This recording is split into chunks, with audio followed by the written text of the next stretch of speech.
My name is Sam Nussbaum. Before the war, I was a youngster. I quit school when I was 15 years old. And my father, let him rest in peace, he just told me, Samek, you see what's going on here? It was in 1935. I cannot give you any more higher education because we Jewish people are restricted here in this country. I would suggest that you pick up a trade, learn a trade, pick it up, whatever you like to work at. So I just happened to be in that courtyard where I lived. There was a plumber, and I worked with him, and I picked up plumbing. Took me 3 years to learn to get my journeyman license. And meanwhile, my father woke me up 4 o'clock in the morning. He went with me to the synagogue and studied with me the Bible every morning. And he studied with me. And he also taught me other things and what I couldn't get in school. My father was a very smart man. Before the war, the farmers, they brought in wheat, grain, rye, barley. But the wheat and rye, they took it to the mill. The mill, we were partners in the mill, the big mill. As a matter of fact, they called it the Nussbaum's mill. In 1939, Russia and Germany, they made a pact, and they divided. That was the war what broke out between Germany and Poland. And as a matter of fact, that was the World War II, because as soon as they attacked Poland, England gave a warning to Hitler, if you attack Poland, we declare war, and they did. And from 1939 to 1941, I lived under the Russians, the 2 years, until the war broke out between Germany. Hitler attacked Russia. In when they moved in 1941, I think it was in June, the city of Chambers was bombed from the air very heavily, and they picked up the Jews to clean up the streets. The Germans did pick it up. And it wasn't bad. We went to work, we started cleaning it up, and that was going on for, I would say, about end of the winter. But in July, about 15th, I remember that, the 15th, 1942, they were closed, they moved in, they gave us an order to move into the ghetto. All the Jews, they designated an area. And the railroad was next to that borderline from that new ghetto, the railroad. That's very important to know about the railroad. And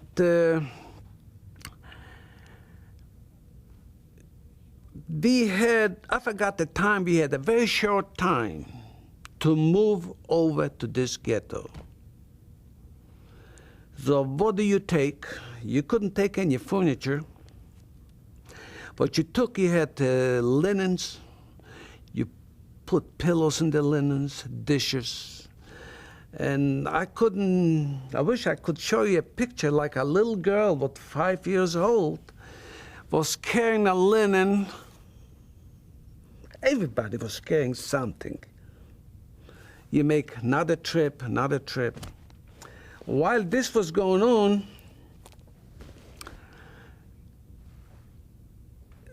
Polish people and the Ukrainians, we were still in our apartment.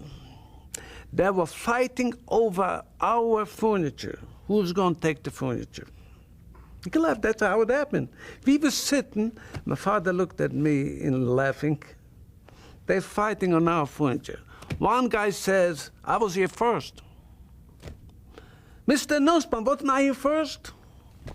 My father said, he didn't answer, he just laughed, And in the ghetto, we had about 2,000 families in 10 houses. In a store, there are few stores over in the new area. We could have, in every corner was a family. Didn't have no room in the corners. Someone went right in the middle. A family moved in right in the middle. But they didn't have nothing, just because we were sharing with each other and so and so. And that's how we moved into the ghetto. Whoever was caught after the date, they just shot him, just like that. In 1943,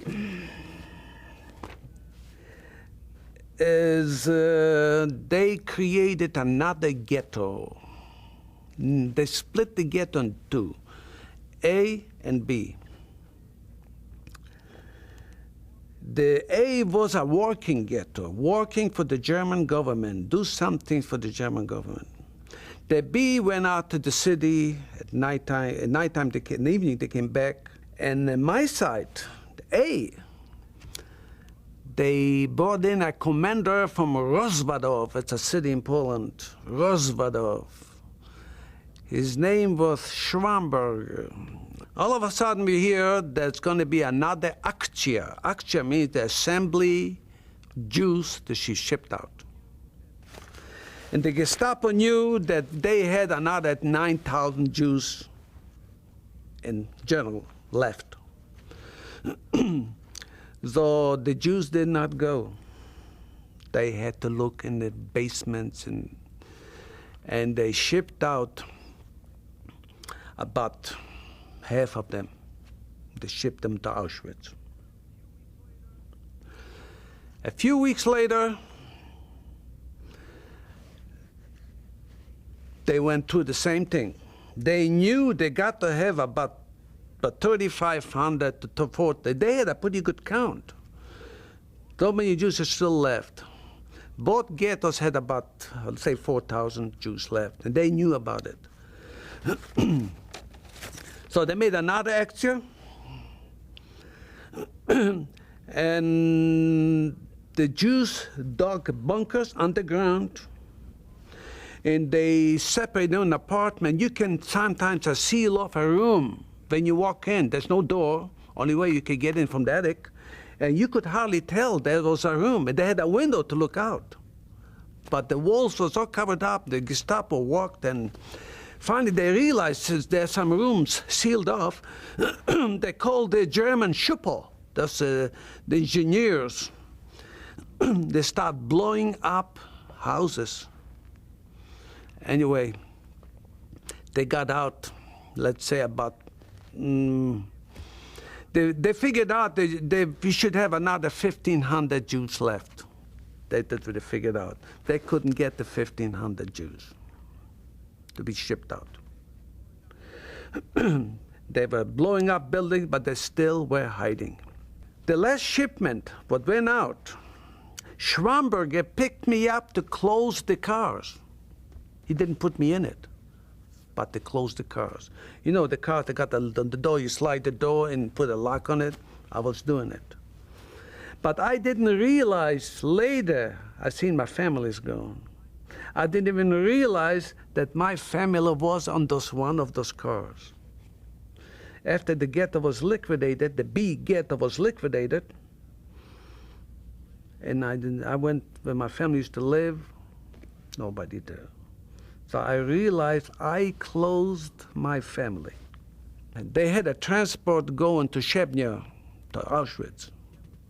But first for Shebnya. Shebnya was also a small concentration. It was not like a concentration, it was like a camp, but you didn't have any stripes, like the concentration camp. Schwamberger put me in that load, the 100 people, and I was 150 people left in the city of Przemysl when I was gone. 150 people. And I came to Shebnya, and from Shebnya, I found my father over there, alive. I joined him. How did you get over there? He said, oh, I don't know. It just happened. They picked him up to go to Chechnya. And we went together to Auschwitz. I had number 161,483, and he had 161,482. With the two in our hands, he was ahead of me, you know. Luckily, we came to Auschwitz.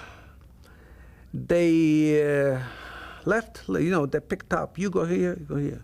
Me and my father went to the living site. And I went to Auschwitz, and I was in the barracks, living between the living people. When was this? It was in November 1943. In Auschwitz, every morning, 4 or 5 o'clock in the morning, don't forget, November, cold. In Poland, it's cold, November. Snow. We had just a tinny jacket, and the coat was also striped. What kind of material it was very thin. In the morning, we had to assemble and stay in line. They count us every morning, but the officers were not so in a hurry to count us. So let us stay for an hour and a half, 2 hours in the cold weather, open prairie. Everybody was trying to hide behind each other. The wind was really killing us. Cold, windy place, and I don't know, it was probably 0 outside. Cold. And that was going on. You know, I don't remember how long I was in Auschwitz. I didn't know what day it is, Sunday, Monday, Tuesday. I didn't know day or night. I just knew it's dark and I knew it's light. That's the only thing I knew. I didn't know what day it was on me. No paper. You couldn't keep. Some of them made notches, you know, because nobody told us what date it is. And all of a sudden, they need mechanics to go someplace. Everybody was going. Everybody wants to get out of Auschwitz. I was really in Birkenau. Birkenau is next to Auschwitz. It's also a filiale from Auschwitz. And we had Jewish couples even, Jewish couples beating us up. They got more food just to improve their own, but we had them beating us up, calling us dirty names and so. Anyway, we stayed in line to register to go someplace to work, hoping it goes to work. But it was serious because they're checking on you how. They give you a little measurement, but you measure 1/10 of a millimeter, hundredths of a millimeter. You have to know how to read it. They gave you the instrument, they said it, and tell me how big is the opening. And I read it, and I told him, I'm okay. Pick me up. My father, what did he know about those measurements? I start pleading, begging. That one German soldier, he was a Ukrainian, he hit me so hard, I was bleeding. And nothing I can do. That's the last time I seen him. We were shipped to a coal mine. And the coal mine was named Fürstengruben.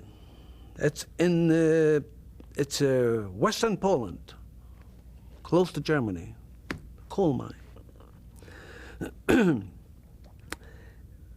And when I came to that coal mine, but 20 people went over there, and the 20 were all of them the 161,450, you know, the same numbers. Just happened to be like that. And because we came into the barracks, and everybody was tattooed, and the other one had 161,000. So we came a camp, concentration camp, another concentration camp. The police, SS, and so electric wires, same thing like Auschwitz. Cold outside, but we had a lot of coal from the coal mine. Inside the bag was nice and warm. And next day we're going to work. We had to walk about 15 minutes to the mine. They had a shaft, an elevator. We walked about 600 meters underground. All of a sudden in the coal mine, they claim they need mechanics to go in a factory. And I am picked up one of the guys to go to the factory. Only 4 guys left that concentration camp, me and one from Holland and 2 other guys. And they moved us over, they picked a truck. They had about 6 armed machine gun soldiers with 4 of us. And we were traveling. The factory wasn't too far away from the coal mine. The city's name was Świętochłowice. It was another concentration camp. First, they put me in to clean up the yards, and so they need a mechanic to clean up the yards. So I was cleaning the yards. Then they put me in the factory. They were making flak artillery. These are guns for shooting down the planes. The Russians were moving in. We heard the shots, artillery. And all of a sudden, all in the camp gonna move, walking. We got into, they had waited for trucks. We were sitting on the open area to go to Austria. And they shipped us to Mauthausen. Mauthausen was, I called it the Mordhausen. They were murdering people, or murders. Came to Auschwitz. To Mauthausen, I'm sorry. And I assume we were carrying rocks. Going up into the camp, we carry heavy rocks because they were still building it. And we would carry heavy stones, everything. You know how many people didn't make it? Lucky I was organizing a little foot. I was able to go even 2 trips if I had to. But we came up there, we dropped the rocks in a pile. And they gave us a place where to sleep, but there were some other people coming from other camps, running away from the Russians. They didn't have enough room to let us sleep. We were laying, honestly, like herring. We couldn't lay flat, we had to lay sideways. One head here, one head over here, another here. And the whole world was with people laying. We couldn't turn over at night, and we were so squeezed in. And a few nights we were over there, they killed the whole world. We heard the screaming in the machine guns. It was not us. It was just behind the fence. Screaming and shooting. It's unbelievable. Who was over there? We don't know yet. I didn't know today. And they killed a whole 700 people in one shot. And we went from Mauthausen, we walked to Amstetten. And then we went to Wels, another camp. But finally, I'm going to get to that camp, but I was liberated in Ebensee. Ebensee, we made over the light fuel for the light fuel for the airplane in the mountains. In that camp, we walked up the mountain every morning, and every time you walked by that one area, 10 different people were hanging. Where they got that people, I don't know. We were afraid to go into the bathroom because they probably picked them up going to the bathroom. I'm going to tell you about Ebensee, the liberation of Ebensee.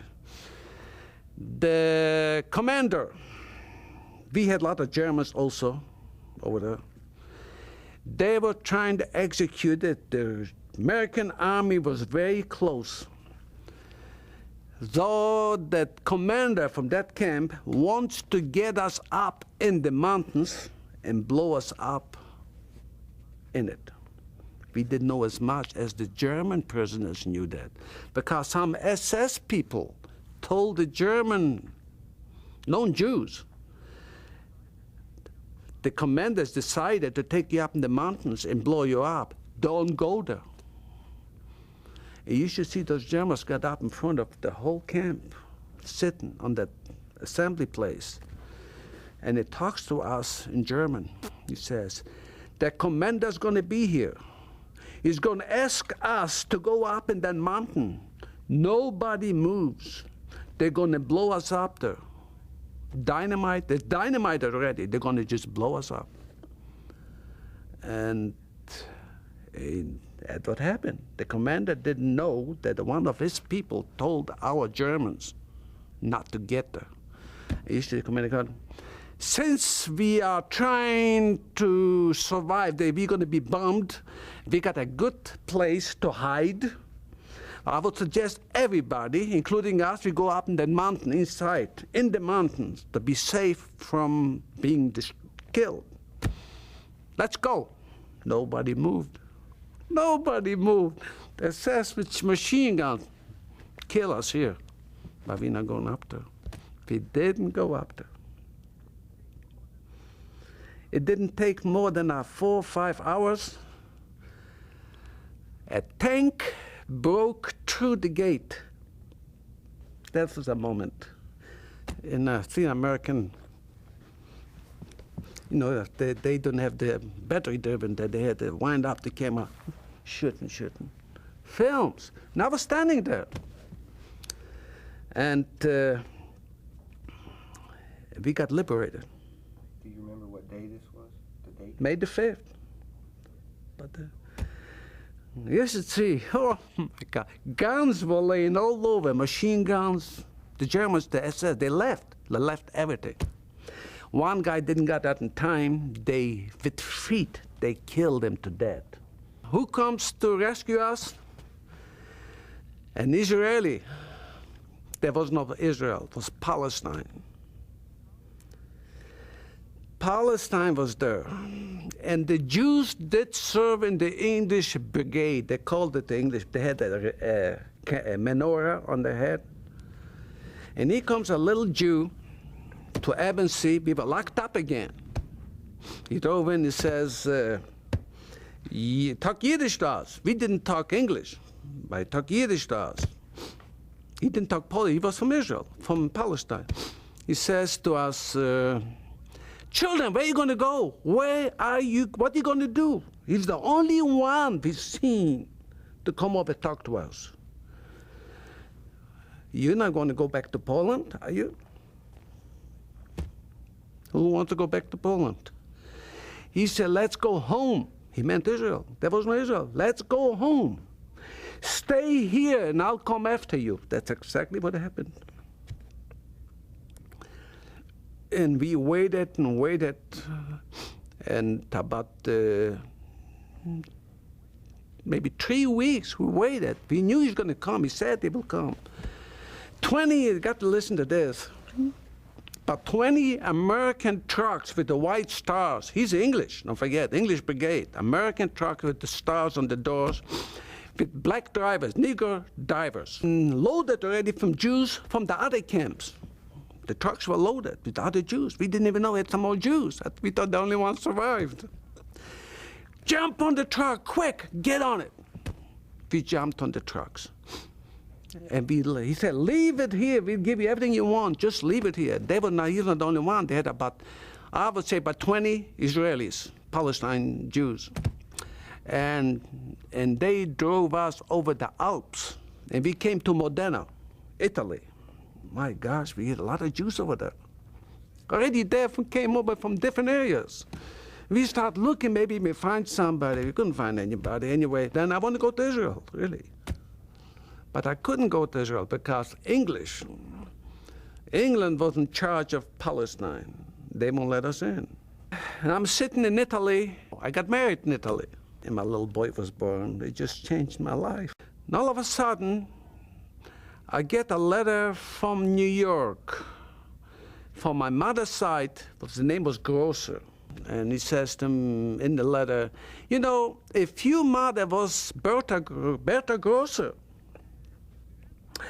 and your grandfather was Moses Grosser, you're my cousin. Then he sends me a letter, say, why don't you come to America? No, in November, in 47, the American consul calls me. Number 20, when I registered, number 20 just left to America.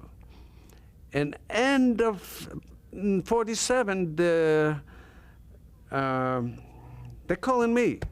I checked with the girl, she talked German, and said, Number 20 just left, beginning of this year. She said, well, we called number 21, 22, 23, nobody shows up. Finally, we had to call you. For him in America.